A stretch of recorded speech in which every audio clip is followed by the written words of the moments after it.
yourself look like a cunt vodka parties, cushion walls in a shit club. I ain't bothered where it goes, I got a job. I'll rot away in the aisles at the co-op, mate, no prob. Feeling a little bit clippy. Astonishing scenes last night. I think we'll probably do the next hour of the programme in very much the same style that we did the last hour, which is, that just can't be right, can it? I know what I saw, and I still can't quite believe it.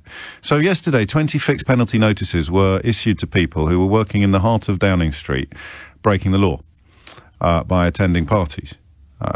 We don't know how many people, because some of them may have got more than one notice, and I think we can be cautiously confident that that is not the end of it. We don't know yet whether the Prime Minister was one of the people who got one, and we will never know who anybody else was, including his own wife.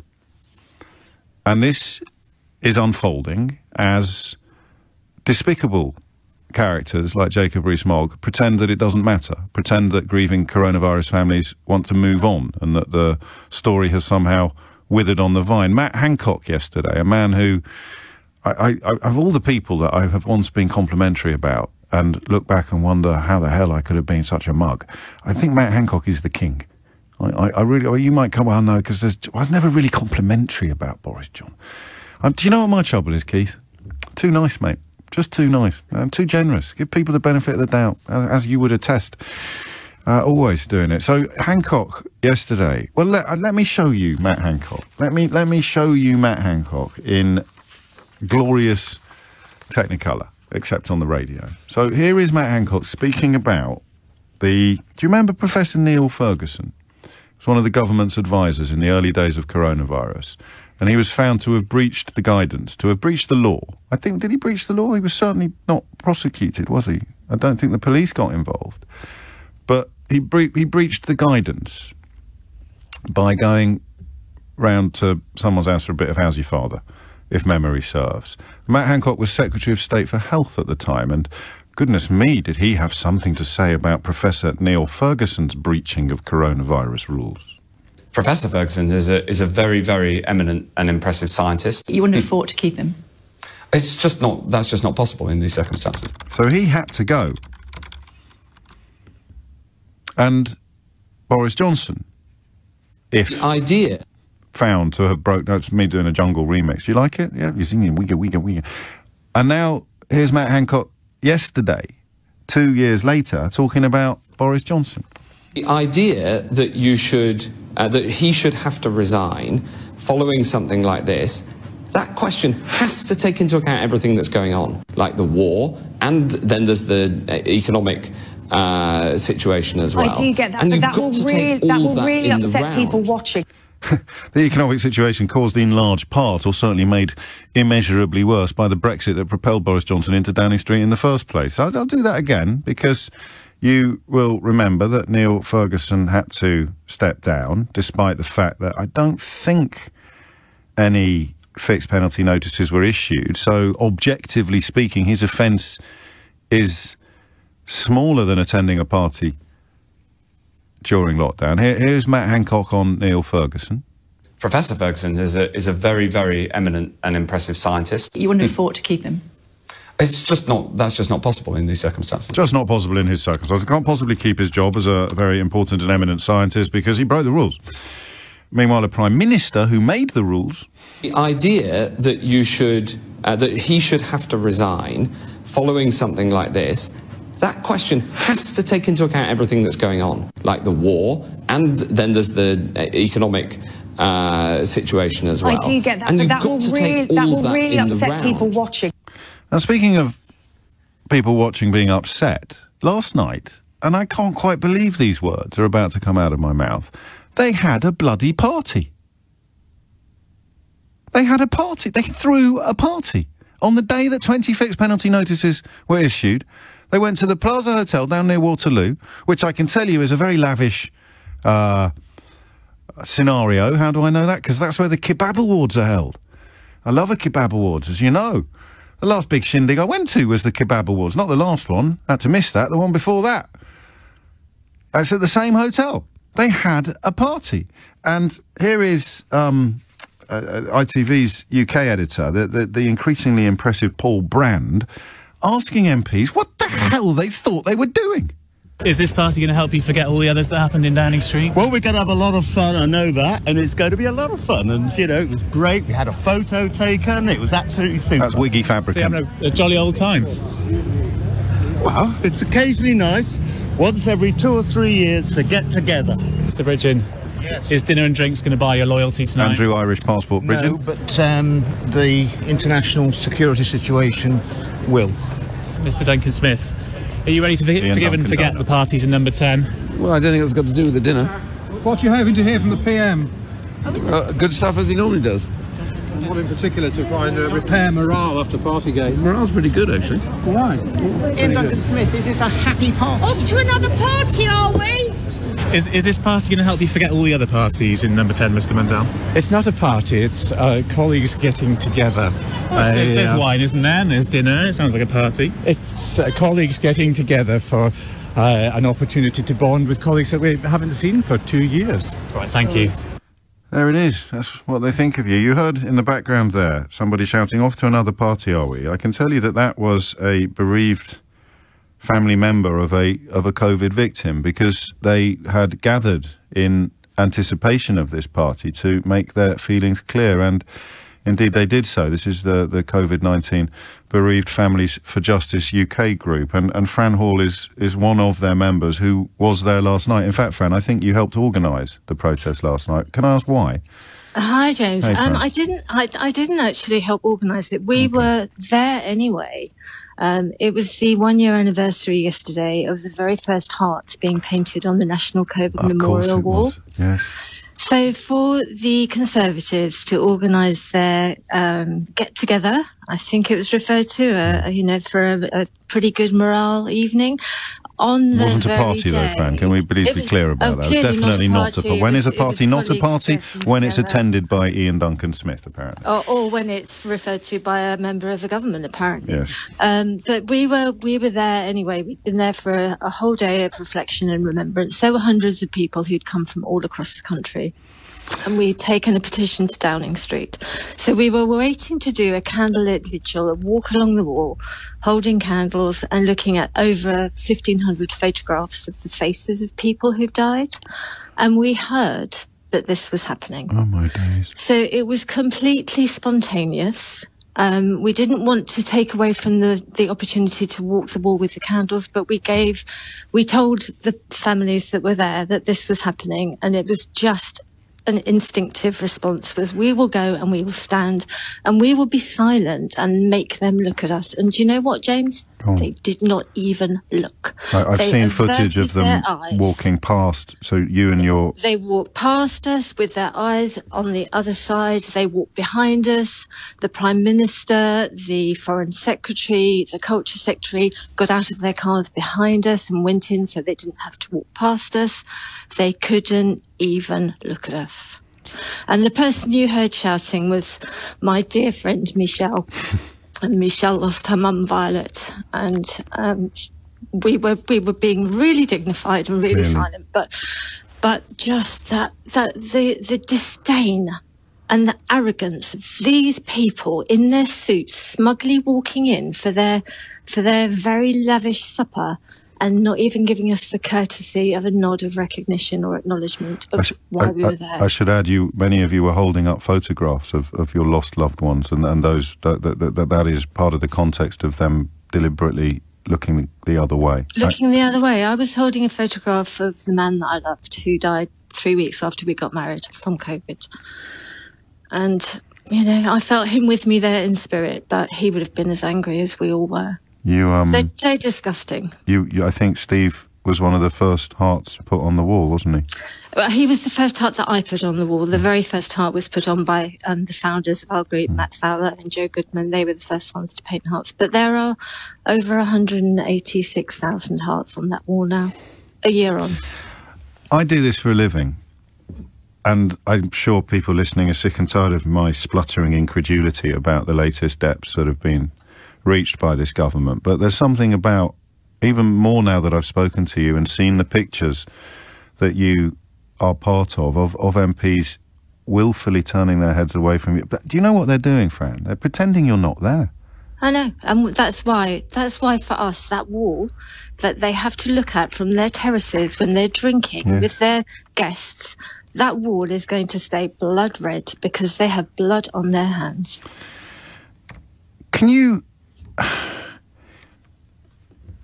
give me an idea of what changed last night? So the vigil was going to be and was a peaceful and a beautiful commemoration, underpinned by the anger that is clear and pure that I'm hearing from you today. But when these two events collided unexpectedly, I hadn't realised that it almost beggars belief. Can you just give me an idea of how you processed that? Here we are on the 1-year anniversary, and someone's just told me they're having a party. They can't be having a party. No, they are. They're having a party. I think, we've gone past being shocked at what this government do. We've gone past that. We see them for what they are, and we know that they want us to go away and to be quiet. Because he got all the big decisions right, I heard Matt Hancock say yesterday. Boris Johnson got all the big decisions right during coronavirus. Apparently so. And the inquiry that we've been promised would start in the spring. Yes. We understand that from Baroness Hallett that she will start to hear evidence in 2023. The terms of reference are out for consultation at the moment. I would urge anyone who has any interest in this to look at the terms of reference and see what's missing, because there is a lot missing. Well, we'll talk about that again. We'll come back to that subject once I promise you that. And if I forget, then do remind me. I'm sure I won't forget, but I promise you that I'll do it. Final question. I'm told there were about 200 MPs who turned up in the end.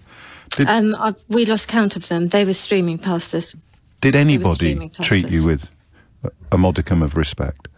I think there was one MP spoke to somebody further along the line from me and just asked what this was all about, and was just completely unaware of the fact. We were all wearing sweatshirts and T-shirts that said the National COVID Memorial, holding photographs and holding candles. It was kind of bloody obvious what it was about. But yeah, and then once he heard, he scuttled off like the rest of them.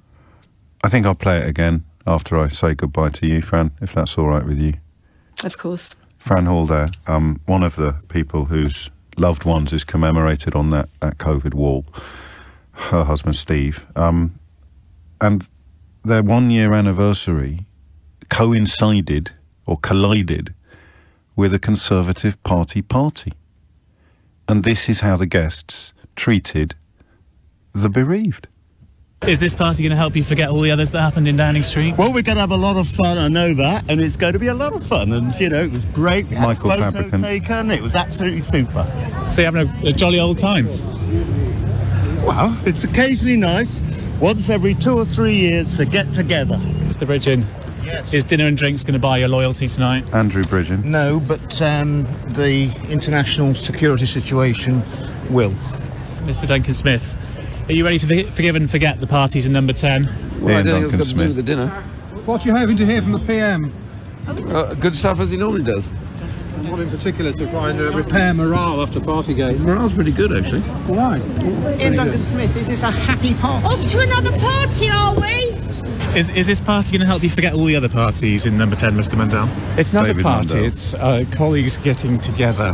There's wine, isn't there? And there's dinner. It sounds like a party. It's colleagues getting together for an opportunity to bond with colleagues that we haven't seen for 2 years. Right, thank you. Do you know, because I'd seen the moving footage, I don't think I'd clocked just how gross the events outside that hotel last night were. Partly because of the immediacy of the moving cameras and the urgency of Paul Brand's questioning. I think I heard Andy Bell, the political editor of Channel 5 News, in the background there as well. But if you go to my Twitter page, at Mr. James OB, or indeed to the COVID-19 Bereaved Families for Justice UK page, which is COVID Justice UK, and you see the still images, I'll tell you now, they're going to break your heart. And I'm going to add, if you've got one. Because here are some of the 6,000 families bereaved by COVID-19 who've joined this group, holding up photographs of their lost loved ones. Clearly identifiable as being there in that capacity and being, oh my God, there's Gavin Williamson, being completely ignored by Conservative members of Parliament, being completely ignored. We talk a lot on this programme about footballification and about scarves and about whatever else it may be. We heard yesterday from an unfortunate young man who was absolutely adamant that he didn't mind so much all the law breaking at Downing Street because Labour would be worse, and then when asked what it was about the Labour Party that made him so confident they'd be worse than the Conservative Party, the poor chap had absolutely nothing. I mean, he didn't just splutter and fail, he fell to pieces and hung up, which is incredible, really. But that's what's being done to huge swathes of the nation by the Boris Johnson fan club in the British media, by the client journalists who are in almost every corner of this profession now. But these pictures are just stunning. And as you heard from Fran Hall, who lost her husband Steve 3 weeks after they got married, as far as she was aware, only one even stopped to talk and then hurried quickly away when he realised who these people were and what they were doing. Boris Johnson went in by a back entrance so he wouldn't walk past them. So I think did Priti Patel and Sajid Javid. And it was the first anniversary of the National Memorial Wall, which someone somewhere in that building, if they weren't all too drunk or hungover as a result of the latest carousing, must have known or been able to say, let's not do it today, lads. And then when it emerged that today was the day 20 fixed penalty notice would be issued, they could have said, we're going to have to postpone that party, boss. Aren't we? And do you know what he opened with? Do you know what Boris Johnson opened with? A joke about transgender people. And do you know what else happened last night? A Conservative MP revealed that he is seeking to transition, having been diagnosed with gender dysmorphia. Just think about that for a minute. I have no idea of the sort of courage involved in going public with something like that in the current Conservative-created political climate. But for a Conservative MP to come out in every sense of the word last night and reveal that he has been diagnosed with gender dysmorphia, something that plenty of people on his own benches claim doesn't exist, and is going to seek to transition, to become a woman. And Boris Johnson opens with a joke about transgender stuff, referring to Keir Starmer's refusal to fall for pathetic questions about genitalia. It's actually incredible. I almost don't know where to start. That MP Jamie Wallace, the member for Bridgend and Porthcawl, read his letter if you haven't read it yet. Go to his Twitter page. It's just an astonishing business. And I should warn you, a trigger warning as well. It contains details of things that have happened to him that you wouldn't wish upon your first enemy. But he has to go public with this at a time when members of his own party and their client journalists in the media are trying to weaponise transgender issues in a desperate attempt to somehow undermine Sir Keir Starmer. What a strange period we are inhabiting. And I think we'll do it like this. You can tell I'm a bit rattled, can't you? I hadn't fully appreciated the experiences undergone by Fran and her friends last night. I genuinely hadn't. I thought it had been more of a bun fight. I hadn't realised, to my embarrassment, that it was a coincidence that they were commemorating that first anniversary, not that they turned up at the hotel on purpose. And I hadn't realised that every MP attending the party was going to treat them with such contempt. And I'm going to play it again. I'm sorry, I haven't even asked you a question yet, and it's 11:26. What I want you to do after you hear this, and I want you to focus in particular on Ian Duncan Smith, right? Campaign manager for Boris Johnson's leadership, prominent Brexiter, Ian Duncan Smith, Secretary of State for Work and Pensions when the poorest people in this country were tossed to the wolves. Ian Duncan Smith. I want you to listen to him. I want you to listen to his words and perhaps even more importantly, his tone. They're big on tone, this lot, aren't they? They're always telling female MPs to watch their tone. You listen to Ian Duncan Smith and ask yourself what you'd trust him with.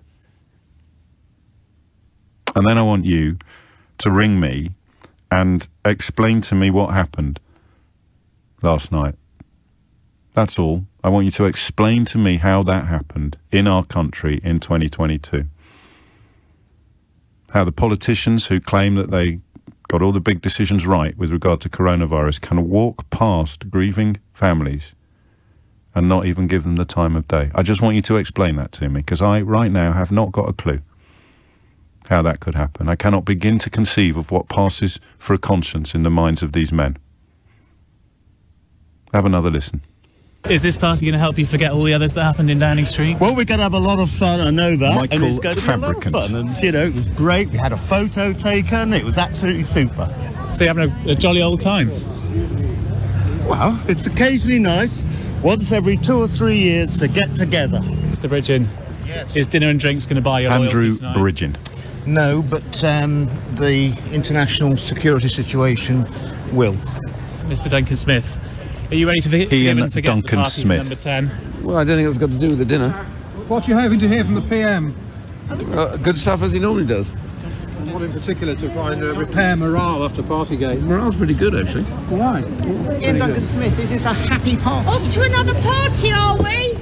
Is this party going to help you forget all the other parties in number 10, Mr. Mundell? It's not a party, it's colleagues getting David together. Mundell. There's wine, isn't there? And there's dinner. It sounds like a party. It's colleagues getting together for an opportunity to bond with colleagues that we haven't seen for 2 years. Right, thank you. It's 28 minutes after 11. 200 Conservative MPs walked into a hotel last night. There's no punchline, I'm sorry. Sounds like the opening to a joke. And in doing so, they walked past grieving members of families who lost loved ones to coronavirus. And they completely and utterly ignored them. Challenge that analysis if you want. We've spoken to one person who was there, but I haven't spoken to all of them, and I've looked at the photographs that have been published by the group. So feel free, if you want, to challenge that, if you can. But as far as we know, they completely ignored the assembled, grieving family members. And I want you to tell me how that happened. I just want you to explain it to me. I want you to use your own words, in your own time, to talk me through how that could happen. How could they do that? What stops them, given that Boris Johnson got all the big decisions right? What stops them from going over, offering condolences, expressing sympathy, and perhaps reminding them that, although their loved ones' deaths are deeply unfortunate, we can all be grateful that Boris Johnson got all the big decisions right? Just explain it to me, please. And it's a pretty simple question, but God knows what the answer is. How could a couple of hundred Conservative MPs completely ignore grieving family members of COVID-lost loved ones as they made their way to a party last night on the night of the day on which the first fixed penalty notices were issued to Downing Street members, staff, workers, for breaking coronavirus laws made in Downing Street? Jenny's in Pinner. Jenny, what can you tell me? How would you begin to answer that question? I just think, James, it shows utter contempt, yet again, for the people they're meant to be governing. And I feel incandescent with rage. I think as someone who's lost family members to COVID, you try and get on with your life, and then this kind of contempt keeps reappearing as if it's fluff and it doesn't matter and we should be distracted by other things. But it really matters. Is that part of the answer, is that they can't toe the line, the disgusting, even by the standards of the man that claimed the people who died in Grenfell Tower did so because they lack common sense? Rees-Mogg coming out and describing these concerns as fluff. Is it because they can't sustain both? They can't sustain the idea that we should all move on and it's no big deal and everyone's relaxed now, and also demonstrate proper compassion and sympathy and concern towards these grieving families. So they've had to make a choice, is it, or are we overanalyzing it? I think you're right. I think they don't want it to be highlighted, that they're trying to brush it under the carpet, and that's why Matt Hancock is, being paraded around to say that we're, again, in the competition of COVID, that we're world-beating and record-holding and how great we're all doing. Got all the big decisions right. Yeah, which, as we all know, is complete rubbish. And it's not a competition. But every single one of them, and we're back to Orwell, the party told you to ignore the evidence of your eyes and ears. It was their final, most essential command. Here's Matt Hancock to show you how to do it, holding a university academic to a higher account than the actual Prime Minister of this country. But I don't get how all of them did it. If Fran's right, and I've got no reason to think that she isn't, why didn't any of them just come over and express sorrow and sympathy? I have no idea. I just think it's completely shocking. But again, it's, the COVID Families for Justice group, they've been fighting so hard for this inquiry. And the fact they're having to fight just really shows that... Yeah, and still not happy with the terms of engagement. We're going to have to come back to that story. We might be... Who did you lose, Jenny, if you don't mind me asking? I lost my twin brother. I think I'd spoken to you about it at some point last year. You did. Yeah. And, I'm not... He made his decision, so it wasn't that he was in a care home and he was let down. Well, he was let down by disinformation. But I lost my grandma as well, who was in a care home, and COVID was let in. So one of those care homes that they threw the protective ring around. Yeah, and it's the continual gaslighting. And I think if everyone screws up and makes mistakes, and if people would just put their hands up and say, we got X, Y, Z wrong, people would have a lot more respect. It just makes me really angry. Like, I wouldn't normally ring you, but it just listening it's not a normal phone-in, is it? It's not a normal phone-in, because I could barely string a sentence together after speaking to Fran, and that obviously is a bit of an occupational hazard when you do this for a living. But it was the Duncan Smith comments that just broke me, actually, because they're there in the background, these people, holding up photos. Morale's very high, actually. And just... to go off on a bit of a tangent, he doesn't speak like that naturally. His name is George Smith.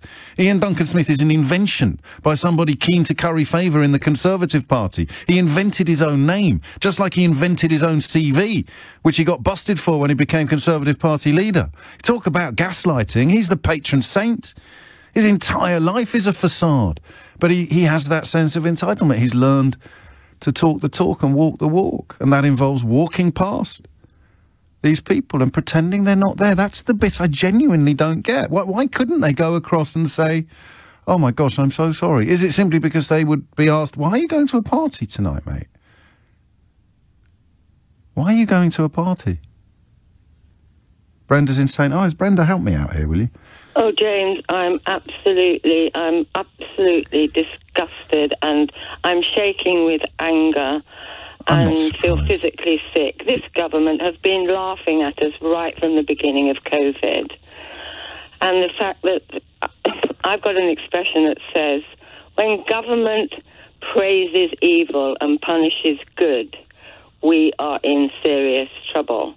And how they could walk past that group of people shows the utter contempt for the public in this country, and they've never cared about us. They don't protect us.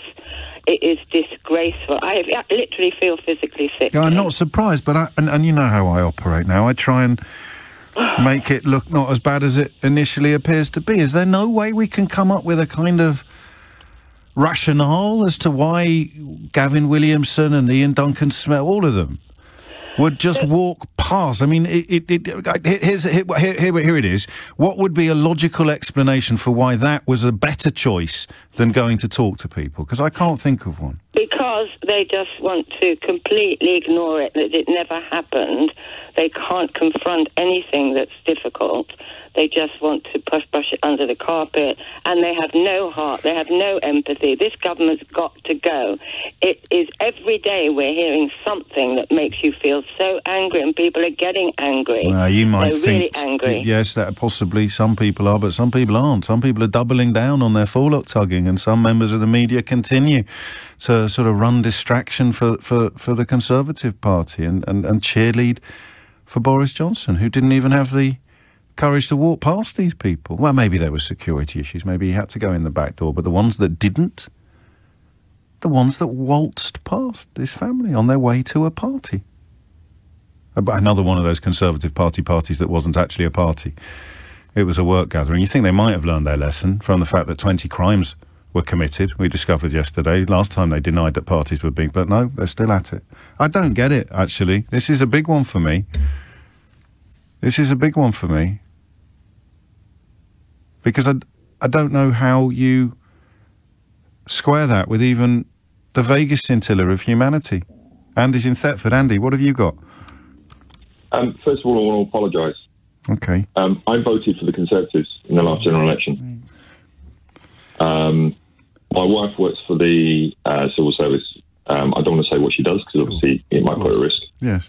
And in December the year before, December 2020, she was told by somebody in her department that if she got caught breaking the rules, that there would be consequences. Yeah. There would be not just consequences from potentially any legal issues, but consequences internally within the civil service. Yeah, we have to abide by even higher standards than everybody else because we are a part of the rule-making process, is the rationale behind that. Yeah, you'd have thought that applied right across the board to the top of the tree, wouldn't you?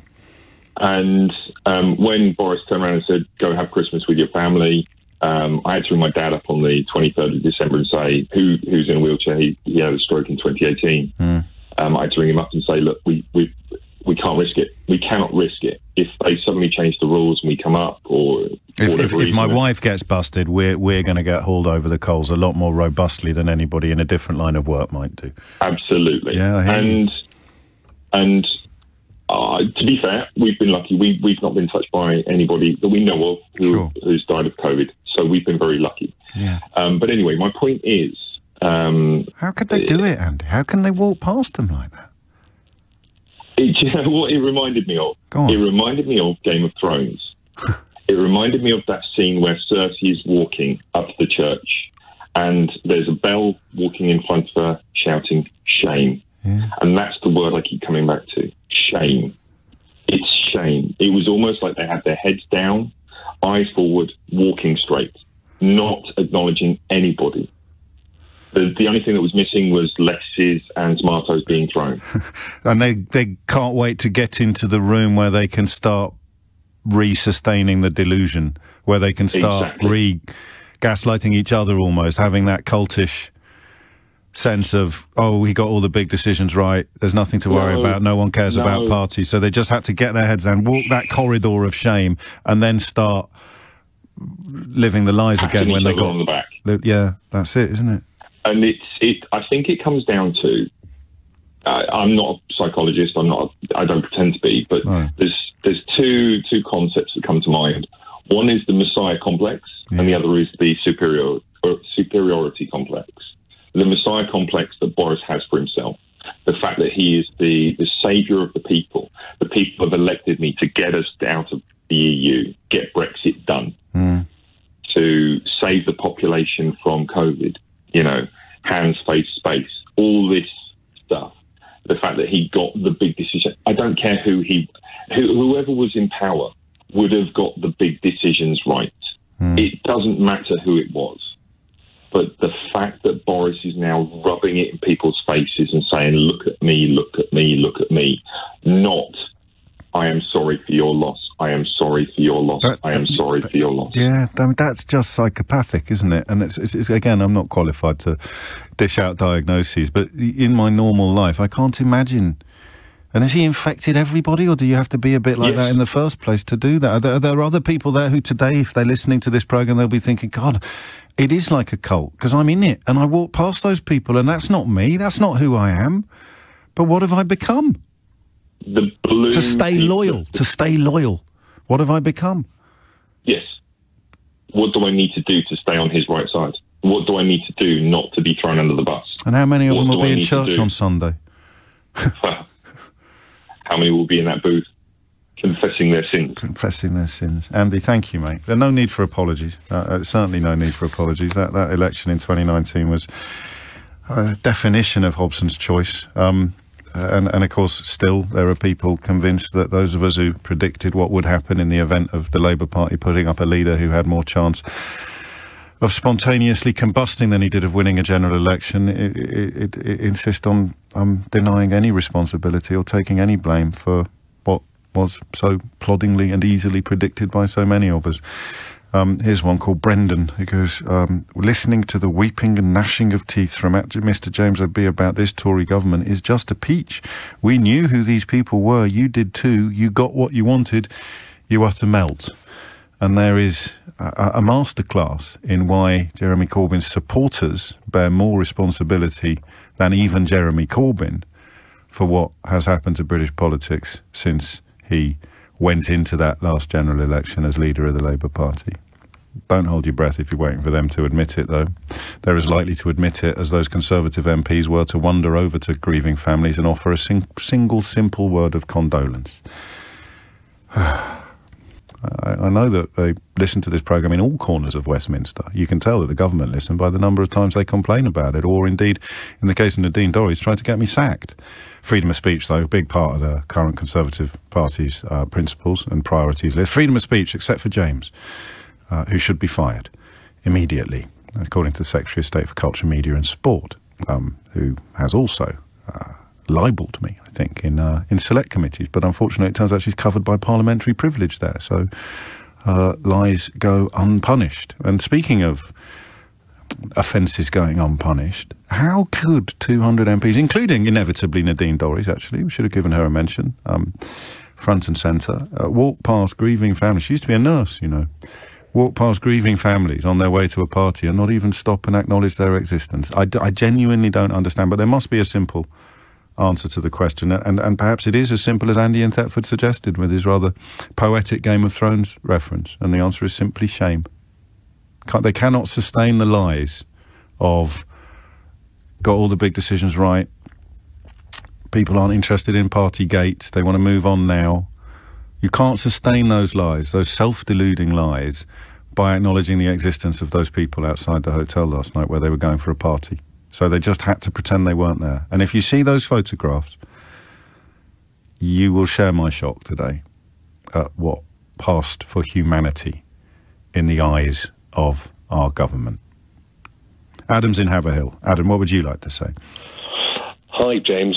I think that the answer to your question is quite simple, and that is that these politicians have an utter lack of empathy, as one of your other callers pointed out. But I think that that's essentially it. They can't all. I mean, they can't all have an utter lack. Some of them must have. Call me a snowflake, but some of them must.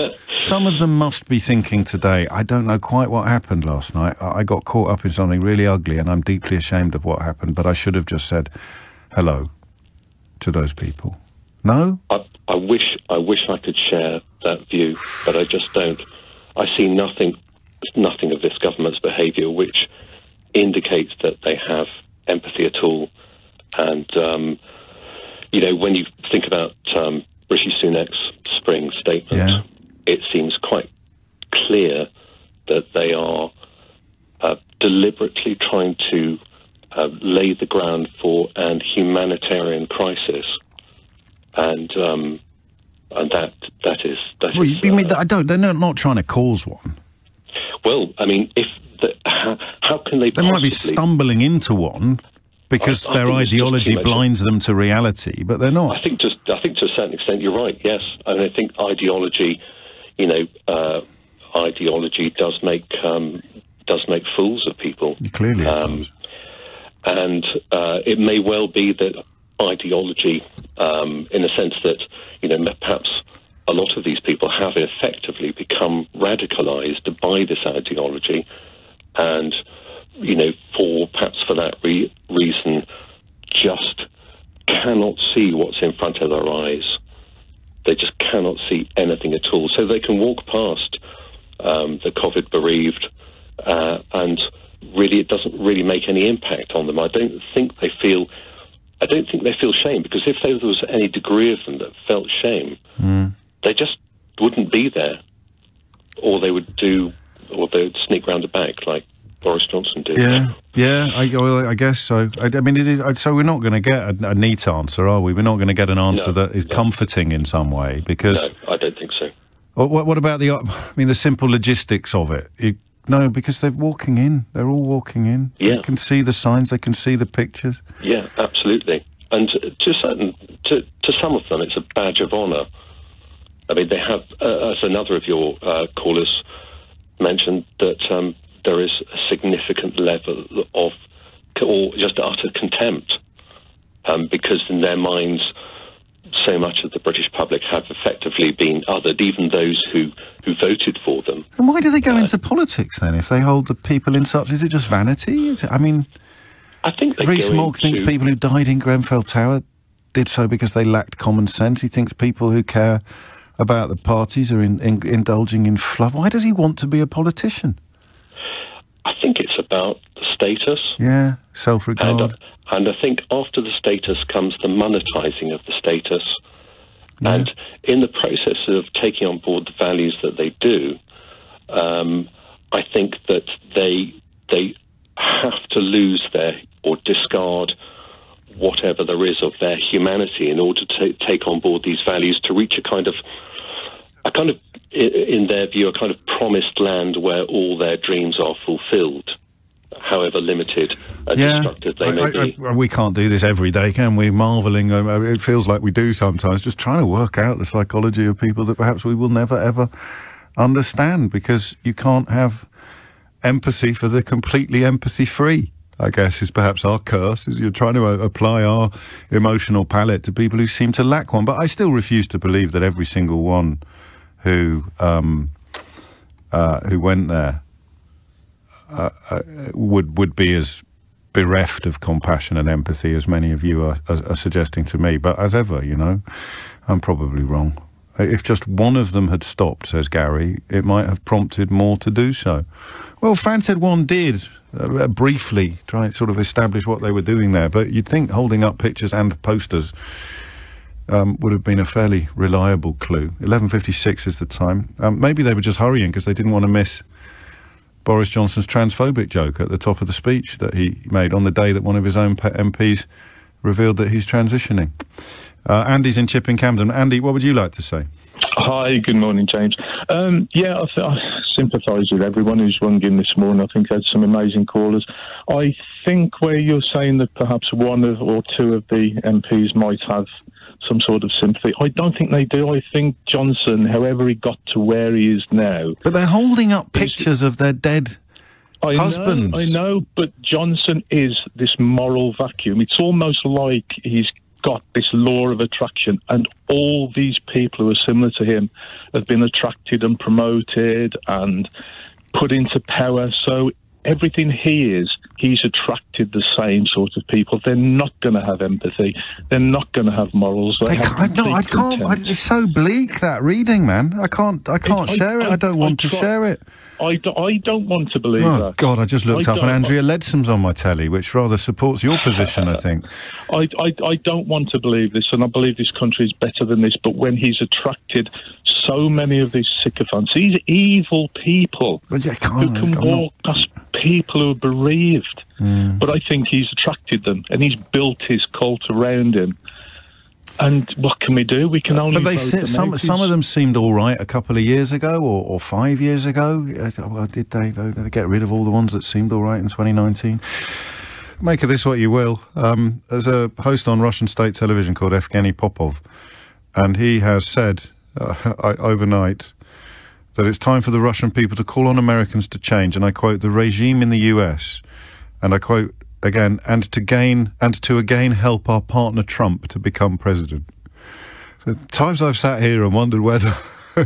yeah. Anyway, there it is. State TV pundits also delighted that Russian propaganda about Hunter Biden has served up a beneficial deck of cards for Trump. So they're not even pretending anymore on that side of the Atlantic. And on this side of the Atlantic, I think you could probably apply a similar description as well. Boris Johnson lying in PMQs about Labour Party policy being to rejoin the European Union or to put the country back into lockdown. Both lies.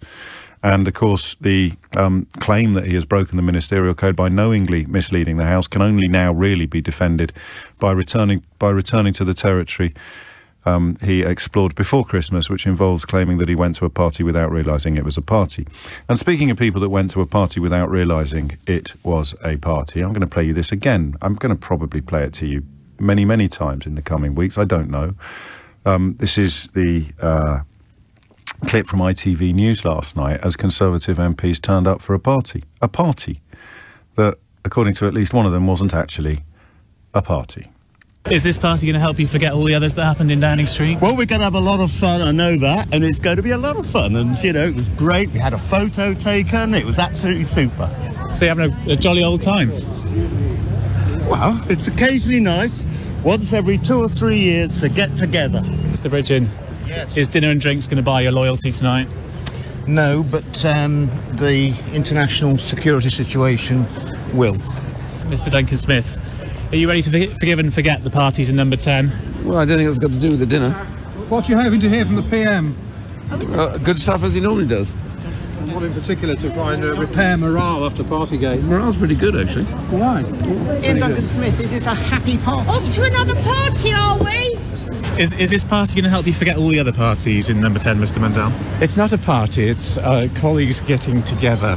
There's wine, isn't there? And there's dinner. It sounds like a party. It's colleagues getting together for an opportunity to bond with colleagues that we haven't seen for 2 years. Right, thank you. I could just pick out their voices. It shows what an anorak I am. It wasn't Andy Bell. John Craig was in there from Sky News, and at the end it was Nick Watt, the political editor of Newsnight. But these are not necessarily the details that matter most. What matters most is that the people they walked past were commemorating the first anniversary of the COVID wall, where some 1,600 hearts have been painted or drawn to commemorate people who died during the coronavirus crisis, many of whom believe that they were profoundly let down by government, and many of whom gathered last night by coincidence, because the two dates collided, outside this hotel where those MPs were attending that party. And, well, listen to the words of Fran Hall, who was there and who was among them, because I'm still reeling from not just her description of what happened, but the photographs that I have now seen. We will go and we will stand and we will be silent and make them look at us. And do you know what, James? They did not even look. I've seen footage of them walking past, so you and your... They walked past us with their eyes on the other side. They walked behind us. The Prime Minister, the Foreign Secretary, the Culture Secretary got out of their cars behind us and went in so they didn't have to walk past us. They couldn't even look at us. And the person you heard shouting was my dear friend Michelle. And Michelle lost her mum Violet, and we were being really dignified and really silent, but just the disdain and the arrogance of these people in their suits, smugly walking in for their very lavish supper, and not even giving us the courtesy of a nod of recognition or acknowledgement of why we were there. I should add, many of you were holding up photographs of your lost loved ones, and those that is part of the context of them deliberately looking the other way. Looking the other way. I was holding a photograph of the man that I loved, who died 3 weeks after we got married from COVID. And, I felt him with me there in spirit, but he would have been as angry as we all were. They're disgusting. Yeah, disgusting. Well, tell me that they're not, if you can. Return to this subject now. 03456060973 is the number you need. Explain to me why they couldn't look at Fran and Michelle and the rest of them. That's what I want to know. Why couldn't they look at them? Why couldn't they even bring themselves to look at them? And do they deserve, all of them, 200 or so of them, deserve to be described as disgusting? 03456060973 is the number that you need. Because I think you'd allow me to suggest that I'm not exactly backwards in coming forwards when it comes to criticising the current cabal of Vote Leave campaigners at the heart of our government, or indeed the criminals that now populate Downing Street. But I can't get my head around this. And maybe I'm not painting the pictures well enough. They always say the pictures are better on the radio. But what you have is politicians, many of whom you'd recognise. Someone's reminded me that it's not Gavin Williamson anymore, it's Sir Gavin Williamson.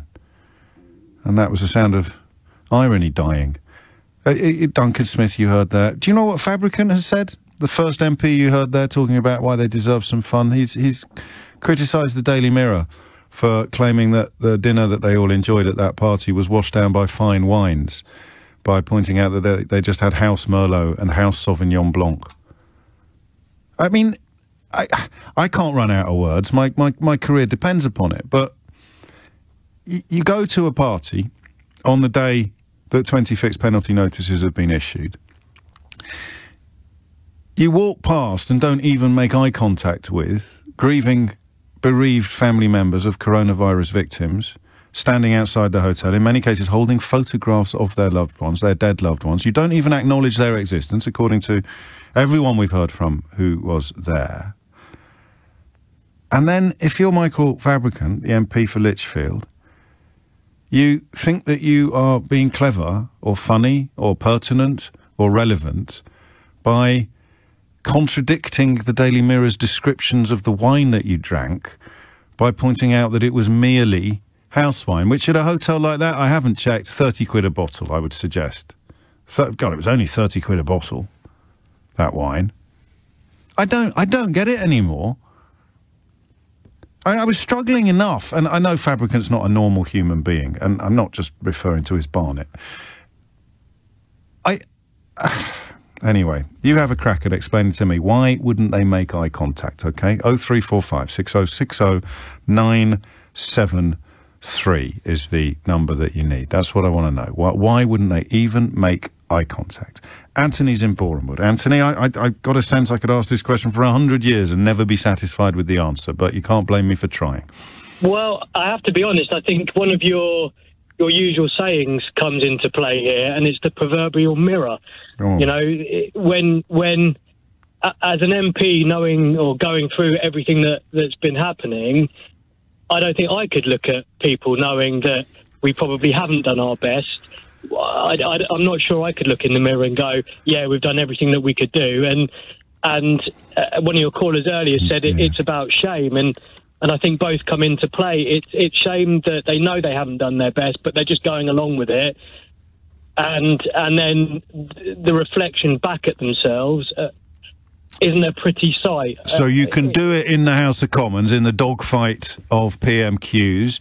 You can do it if you're being interviewed, having your tummy tickled by an interviewer on the daily studio rounds that the ministers undertake. You can claim it there. You can do it in studio settings. You can claim we got all the big decisions right. You can claim this, you can claim that.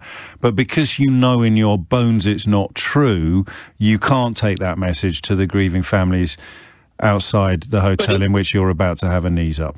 But it's also, it's because it's the grieving families. When you're in the House of Commons, it's like when you're with your close group of friends, you might say things that you wouldn't necessarily say in another setting where you're not, where you don't know everybody. And I think that's exactly why they all walk past with their looking the other way, and it's disgusting.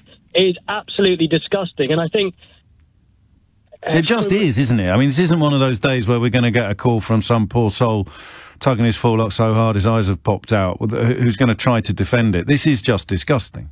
Absolutely disgusting. Yeah, but I think the other issue when it comes to Boris Johnson is that he just doesn't care. No. And I don't think any of them, a lot of your callers have said nobody's got any empathy. Well, how can they have empathy if they've never been through what we're all going through? Mm. You can't, if you've never walked a mile in someone's shoes. I think you can. I probably disagree with you about that. You can imagine what it would be like, and you can therefore feel for the people who are experiencing it. But they're too far removed, James. Possibly some of them are. Possibly all of them are. And I think it's fair to say Rishi Sunak categorically is, although he doesn't appear to have been prominent last night. Whether he was there or not, I don't know. But there does seem to be a rift growing there, although Sunak's had an absolute nightmare. So you, and I'm not making excuses for anybody, but if I were to, the defence would be that psychologically they have convinced themselves it's all a game and they've forgotten that the pieces in the game are real people. Yeah, you only have to listen to Boris Johnson, PMQs. The Labour Party play politics. Yeah. That's just pure projection, isn't it? They're doing their job. No, that's what Goebbels is the one that said accuse the other side of doing what you do yourself, and it's a very... That's why all the worst people in the country accuse the rest of us of being unpatriotic. It's incredible. But yeah, you're right, playing politics. I mean, that sounds silly, not hoping for more or looking for some... But is there any analysis of that whatsoever that doesn't fit with Fran's description of these people, every single one of them, as just simply disgusting? And then you just throw into the mix the fact that Boris Johnson either broke the ministerial code, which is a resignation issue according to every tradition and standard that Parliament has, or he was lied to by every single member of his staff and didn't know what was happening in his own house or indeed office. That's the choice you've got now in Brexit, in Boris Johnson's Brexit Britain. Either the Prime Minister has lied to the House of Commons or everyone he's hired has lied to him while he remained ignorant of what was happening in his own sitting room. That's it. That's your choice. I'm going to share something with you that is going to make you smile. God knows we need that occasionally, don't we? But this is really going to make you smile. This must be one of the most overplayed clips in the history of the UK media. I suspect you've heard this more times than you've had hot dinners, proverbially speaking. But there is an astonishing new postscript to the story of Jackie Weaver. To repeat what I said at the beginning of the last meeting, that this meeting has not been called according to the law. The law has been broken. It has been properly Will you please let the chairman... Mrs. Weaver, please. If you disrupt this meeting, I will have to remove you from it. You can't. It's only the chairman who can remove people from a meeting. You have no authority here, Jackie Weaver. No authority at all. She's just kicked him out. No, she's kicked him out. Don't. She's kicked him out. Don't. This is a meeting called by two councillors. Illegally? They now elect a chairman. No, they can't because the vice chair's here. I take charge. Read the standing orders. Read them and understand them. Dear me. Appalling behaviour. Chairman gone. A copy of this will, in fact, be sent to the monitoring officer. Out of those people... Where's the chairman? Handforth Parish Council there, wasn't it? I mean, truly surreal scenes, culminating in Jackie Weaver becoming something of a folk heroine, or folk hero, if you prefer your ploughmans, ploughpersons, or vice versa. But you'll never guess what's happened now. Turns out that they were right, that Jackie Weaver did have no authority here. They've done reports. One of them they've done 6 reports investigating multiple complaints that run to 146 pages in total and are dizzying, I'm told, in their detail of local government process. 3 of these reports focus on that infamous meeting. It's cost about 85 grand doing this, and they have found that she really did have no authority to remove councillors from the meeting. No authority at all. It's been over a year. They've just published the independent investigation reports, and they have revealed that the complainants were correct. This is awful. The muting of microphones and the removal of individual councillors was without authority because Jackie Weaver, it seems, did not have the authority to do what she did. There is sympathy for her situation. The author says, faced with what were unusual and difficult circumstances and the deep-seated issues, you can say that again, underpinning those circumstances, we can understand why she acted as she did, despite her action being without any formal footing in terms of appropriate process and procedure. So there you have it. You had no authority there, Jackie Weaver. No authority at all. Read them and understand them. I wish I could speak to callers like that sometimes. Maybe I have in the past. 12:52 is the time. Back to the more serious matter before us, which is a simple question of common decency, or am I missing something here? Couple of hundred MPs walked past grieving coronavirus families yesterday, COVID families, and according to everyone we've spoken to who was there, completely ignored them. I want to know why, or how, or what that says to you. Fiona's in Bakewell. Fiona, what would you like to say? Oh, morning, James. Well, good afternoon, I should say. First-time caller. Welcome aboard. I just think that they have sold themselves to get their positions within Parliament, and they've tied themselves to Boris Johnson's coattails, and that is what they're doing. They've got. But they could still. I know all this, and I'm not being snippy. I'm just imagining I was one of them, right? And you probably haven't, but I think most of us have done something in our careers, whether it's having to endure colleagues that you could have resigned in protest at the appointment of. No offence, Keith, we're getting on much better now. Or whether you know what I mean, or whether it is you've subscribed to.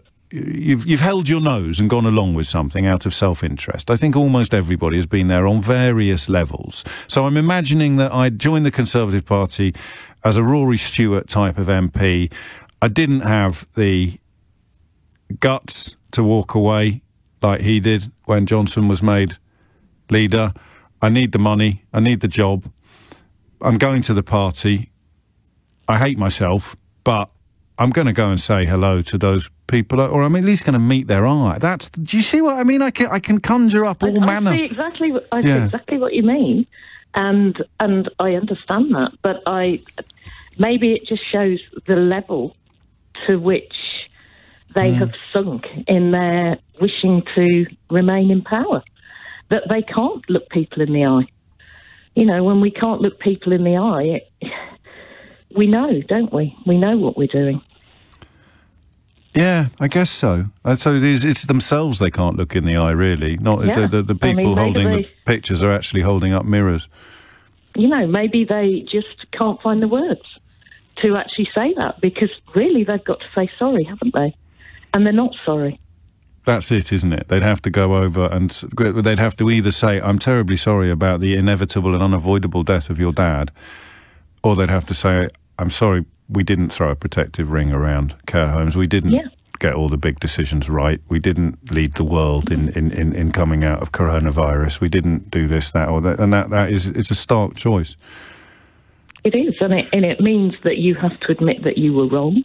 Which is very hard to do. It means that everything that's being blustered about in Parliament and by the ministers, and they can sustain it. Is wrong. They can sustain it in isolation. They can sustain it in studios because the media hasn't caught up with the new relationship with the truth, just as it hasn't in America. And they can't sustain it when they're actually looking the people in the eye. Looking the people. And they can't. Or not looking the people in the eye. No, of course. Exactly. Gosh. And it's just wrong. And I think so many people are waking up to that now. Do you? People keep telling me that. I've given up optimism. I've given up. I seriously, because look at America. I mean, I don't know if you saw the story about Trump. There's a 7-hour gap now in his phone logs during the riot that was designed to overthrow an elected government. So during the attempted coup that was incited by Donald Trump, mysteriously his own phone logs have now gone missing. And people won't wake up to that, will they? Any more than I would fear they'll wake up to the reality of the government we've got when they do what they did last night on their way to a party. Well, they won't. Well, the majority of the press in the country is complicit, and but I think, you know, even in my own little supermarket, I heard somebody saying, well, we've got no Daily Mails today, and somebody, wasn't me, I hasten to add, had gone round and put other papers on top of them. You know? From Little Acorns. From Little Acorns. There are people out there. Bakewell's turning. More people. Absolutely. I doubt it. I doubt Bakewell will ever turn, but I will do my utmost. Oh, dear. See, we can still smile. That's the important thing. Thank you, Fiona. Thank you so much. And that's almost it for today. Just coming up to 12:58. That Trump story is breathtaking. I mean, I know we're running out of words to describe the new reality of politics on both sides of the Atlantic, but the US Congressional Committee investigating the January the 6th riot, or attempted coup, whichever you prefer, incited by the defeated President Donald Trump, is believed to be looking into a possible cover-up after it received White House records showing no entry in President Trump's phone logs during the attack on the Capitol. Records do show that on the morning of January the 6th, Trump spoke twice to Steve Bannon, you remember him, who had said on his podcast the day before the riot, all hell is going to break loose. And in one of those calls, Bannon allegedly urged Trump to press Mike Pence, his vice president, to block Congress from certifying Joe Biden's election victory. So I know we live lives of enormous privilege and insulation in Western democracies, but and I know sometimes I sound like a complete Herbert suggesting that there might be quite serious things afoot. That's how close. That is, that's how flimsy our civilization is. And when it comes under threat from politicians prepared to stand up and look you in the eye and lie, nobody, however they voted, gets to control where that goes next.